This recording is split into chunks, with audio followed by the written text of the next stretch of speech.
Hello guys, আপনারা সবাই কেমন আছেন? ভালো আছেন এটা জানি।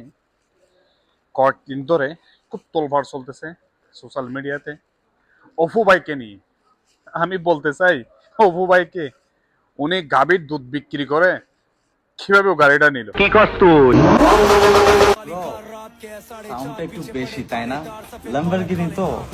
আপনাদেরকে একটা সত্য কথা আমি এই ভিডিওর মধ্যে তুলে ধরবো, আপনাদেরকে একটু দেখাবো। আপনারা শুধু দেখতে থাকবেন কিভাবে অপু ওই শোরুমে গেছে, কিভাবে ভিডিও করছে, কার সাথে গেছে। অপু হলো একটা সেলুনের কাজ করে।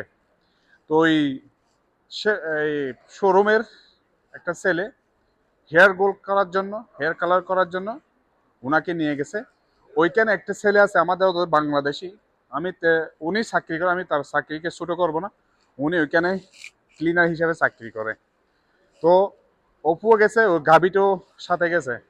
যাওয়ার পরে পরিচিত যখন হয়েছে, তখন একটু সবাই একটা শোরুমে চাকরি করলে যে কোনো গাড়িতে বসা যায়, এরকম একটা গাড়িতে বসে কয়েকটা ভিডিও বানাইছি। ভিডিও বানানোর পরে বলতেছে যে বাংলাদেশের মানুষকে আমি এই গাড়িটা নিয়ে নিলাম।